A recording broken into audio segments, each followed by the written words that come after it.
अगर कोई नेता चुनाव के अलावे कुछ नहीं सोचता है तो वो अपना भला तो कर सकता है लेकिन समाज का भला नहीं कर सकता। लेकिन जनता के जो सवाल हैं वो वहीं के वहीं धरे हुए हैं। सुशील मोदी जी ने ये कहा है कि हम ऑनलाइन कराएंगे।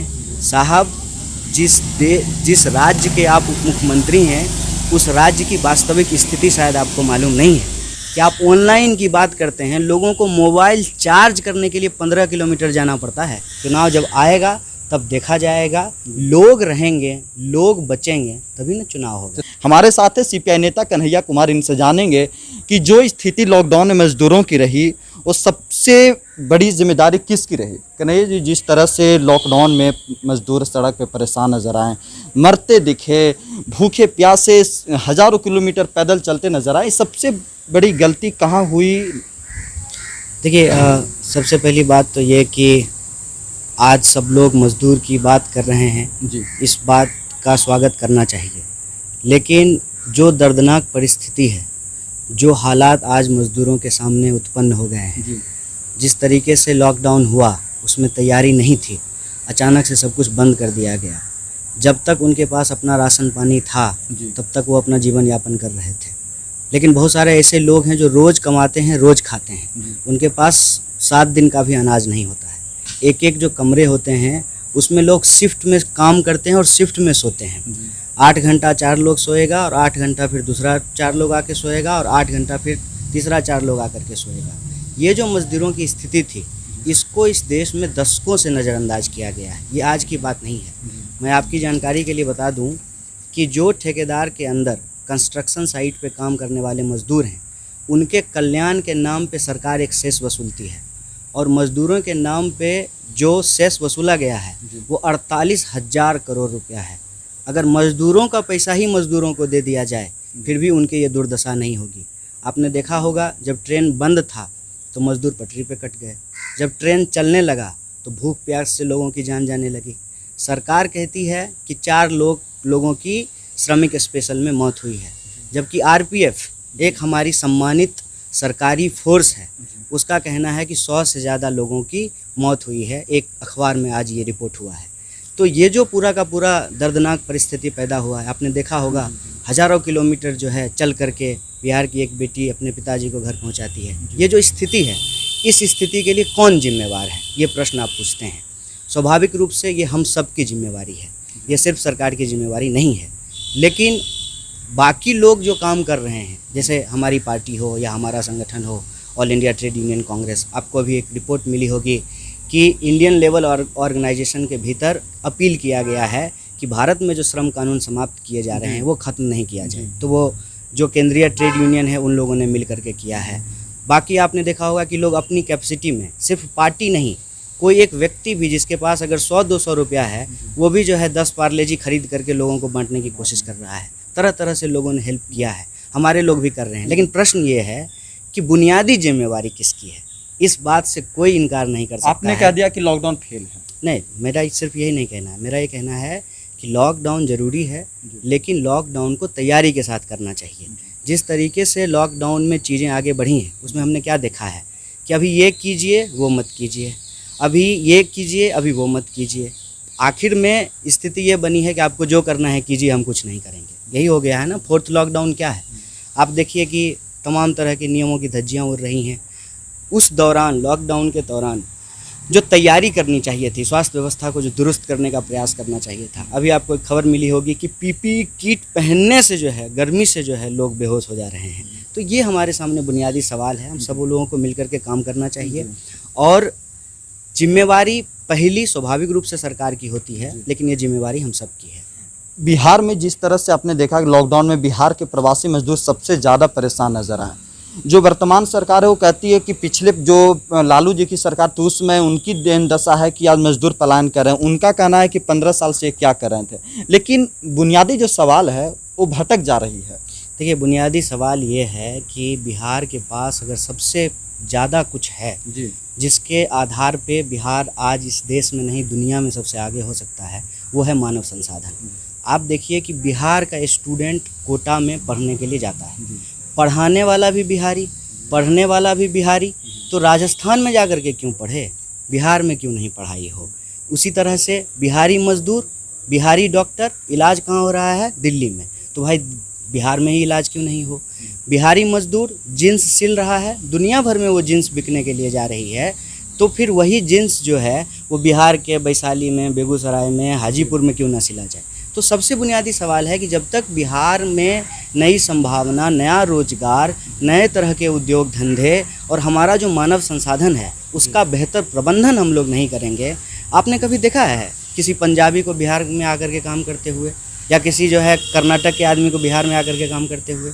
क्यों हमारे मजदूर वहाँ के खेत में जाकर के कटाई करते हैं? अगर हमारे यहाँ पे कृषि का विकास किया जाए तो उनको बाहर नहीं जाना पड़ेगा। और शुरुआती दिनों में इसके कुछ प्रयास किए गए। धीरे धीरे ज्यों-ज्यों इस देश की राजनीति में धर्म और जाति सबसे बड़ा मुद्दा बन गया, उसी वक्त ही इस देश के जो अलग अलग तबके के लोग हैं, चाहे वो मजदूर हों, चाहे वो मिडिल क्लास हो, चाहे वो नौकरी करने वाला हो, चाहे बेरोजगार हो, छात्र हो, नौजवान हो, उनके सवालों को नज़रअंदाज किया जाने लगा। इसीलिए आज हम आपसे भी आग्रह करना चाहते हैं, जब हम लोग बड़ी बड़ी बातों पे चर्चा करने की कोशिश करते हैं तो कोई छोटी लेकिन महत्वपूर्ण बात छूट जाती है। मैं आपको बिहार के संदर्भ में कुछ चीज़ें बताना चाहता हूँ। यहाँ जब खड़ा होकर के हम लोग बात कर रहे हैं तब बेगूसराय ज़िला में किसानों के ऊपर लाठीचार्ज हो रहा है। क्या है वजह? वजह यह है कि किसान कहते हैं कि आप हमारी उपजाऊ ज़मीन मत लीजिए, आप फैक्ट्री लगाइए, लेकिन हमारी जो उपजाऊ ज़मीन नहीं है आप वो ज़मीन ले लीजिए। ये हक मांगने के चलते उनके ऊपर लाठी चलाई जा रही है। इससे पहले आपने देखा अलग अलग ज़िलों में बड़े पैमाने पे जो है खून खराबे की घटना आई है, गोली चलने की आपराधिक घटनाएं आई।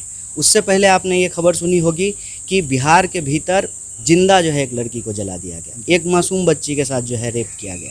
बेगूसराय ज़िले में ही जो है कस्टोडियल डेथ का मामला आया है, थाने में जो है एक लड़के की लाश लटकी हुई मिली। ये सब चीज़ जो है वो हमको एक नए तरीके से सोचने के लिए विवश करता है कि कब तक बिहार में ये सब होता रहेगा। आज हमारे लाखों मजदूर भाई दूसरे राज्यों से आ रहे हैं, उनकी अपनी एक परेशानी है, वहाँ जो रह रहे लोग हैं उनकी अपनी एक परेशानी है। जब तक हम ये जो समाज को बांटने वाली और तोड़ने वाली चीज़ें हैं उससे ऊपर उठ करके विकास की बात नहीं करेंगे, एकता की बात नहीं करेंगे, बिहारी होने के गौरव की बात नहीं करेंगे, तब तक हम लोग जो है बिहार को आगे नहीं ले जा सकते हैं। बिहार में विधानसभा चुनाव इसी साल होने वाले हैं, सभी लोग एक्टिव मोड में नज़र आ रहे हैं। तेजस्वी यादव भी हो, पप्पू यादव हमेशा एक्टिव में ही रहते हैं, नीतीश कुमार भी अपने कार्यकर्ता के साथ ऑनलाइन संवाद कर रहे हैं, सुशील कुमार मोदी ऑनलाइन वोटिंग की भी बात कर दिए हैं। अभी तैयार हैं? देखिए, सबसे पहली बात तो ये है कि इसी बात का तकलीफ़ है कि अगर कोई नेता चुनाव के अलावे कुछ नहीं सोचता है तो वो अपना भला तो कर सकता है लेकिन समाज का भला नहीं कर सकता है। देखिए, चुनाव होते रहते हैं, कौन सा चुनाव नहीं होता है? लोकसभा चुनाव होता है, विधानसभा चुनाव होता है, विधान परिषद होता है, राज्यसभा होता है, ग्राम पंचायत होता है, चुनाव तो होते रहते हैं। लेकिन जनता के जो सवाल हैं वो वहीं के वहीं धरे हुए हैं। सवाल ये है कि क्या बिहार में आज भी 5 साल में ग्रेजुएशन होगा? सवाल ये है कि भाई सब जगह इंटरनेट का जो है 4G स्पीड चलेगा तो हमको जो है गांव देहात में नॉर्मल बात करने के लिए भी नेटवर्क नहीं मिलेगा। तय नहीं कर पाते हैं कि सड़क जो है उस पर गड्ढा है कि गड्ढे में सड़क है, ये सवाल होना चाहिए। और मुझे दुख है कि चुनाव के लिए तो एक्टिव हो जाएंगे लेकिन जो ज़रूरी सवाल है उस पर कौन बात करेगा।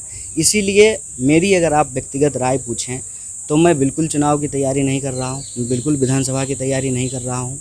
मैं ये कोशिश कर रहा हूँ कि कैसे जो बिहार के लोग इधर उधर फंसे हुए हैं या बिहार में जो रह रहे हैं, बिना फ़ोटो खिंचाए, बिना वीडियो बनाए, बिना प्रचार किए लोगों का मदद कैसे किया जाए। जब इस परिस्थिति से हम लोग एक बार उभरेंगे तो हमारी पहली प्राथमिकता ये होगी कि जो मज़दूर लौट करके आए हैं बिहार, उनके लिए नए रोज़गार के अवसर कैसे ढूंढे जाएं और उनकी जो समस्या है, जो उनको मज़दूर होने के चलते दूसरे राज्यों में झेलना पड़ा, उसका कानूनी उपाय कैसे किया जाए कि कल को अगर हमारा कोई भाई बाहर काम करने के लिए जाए नहीं, बिहार में ही रोज़गार हो, अगर मजबूरी में जाना पड़े तो उसके साथ ये दुर्दशा ना हो कि अचानक से लॉकडाउन कर दिया जाएगा, मालिक पैसा देना बंद कर देगा, मकान मालिक जो है घर से बाहर कर देगा और अपना जो है हरिया पतीला लेकर के लोग रोड पे आ जाएंगे, पूरा ख़ानदान रोड पे आ जाएगा। ये परिस्थिति हमारे भाइयों को, हमारे मज़दूर साथियों को देखना ना पड़े, ये हमारी प्राथमिकता है। चुनाव होता रहे, लोग चुनाव की तैयारी करते रहें, लेकिन सुशील मोदी जी ने ये कहा है कि हम ऑनलाइन कराएंगे। साहब, जिस राज्य के आप उप मुख्यमंत्री हैं उस राज्य की वास्तविक स्थिति शायद आपको मालूम नहीं है। आप नहीं जानते हैं कि आप ऑनलाइन की बात करते हैं, लोगों को मोबाइल चार्ज करने के लिए 15 किलोमीटर जाना पड़ता है। साइकिल लेकर के जाते हैं 15 किलोमीटर, मोबाइल चार्ज करवाते हैं, फिर आकर के इस्तेमाल करते हैं। तो पहले हर इंसान के हाथ में मोबाइल पहुंचा दीजिए, हर गांव में बिजली पहुंचा दीजिए, और इंटरनेट कनेक्शन चाहे गांव हो या देहात सबको बराबर मिलने लगे। करवाइए ऑनलाइन चुनाव, तब कोई दिक्कत नहीं है। पूरा बिहार ये जानना चाहता है कि विधानसभा चुनाव में चाहे आगे के समय में कन्हैया कुमार किधर रहेंगे, महागठबंधन में या दूसरे दल में, क्योंकि आप पटना यूनिवर्सिटी के इलेक्शन के समय पप्पू यादव के साथ थे। देखिए, मैंने आपको कहा कि अभी हमारे दिमाग में चुनाव है ही नहीं। अभी हम लोगों को ये दिख रही है कि कोरोना एक महामारी है, और ये एक महामारी जो है इस देश में पहले से बेरोजगारी की जो एक महामारी चल रही थी उससे मिल करके एक बहुत बड़ी महामारी का रूप धारण करने जा रही है। तो हमारी प्राथमिकता ये है कि बिहार में नए रोजगार के अवसर कैसे तलाशे जा सकते हैं, जो लोग लॉकडाउन के दौरान परेशान हैं उनको मदद कैसे किया जा सकता है। चुनाव हमारी प्राथमिकता नहीं है। चुनाव जब आएगा तब देखा जाएगा, लोग रहेंगे, लोग बचेंगे, तभी ना चुनाव होगा। चलिए, शुक्रिया सर, थैंक यू।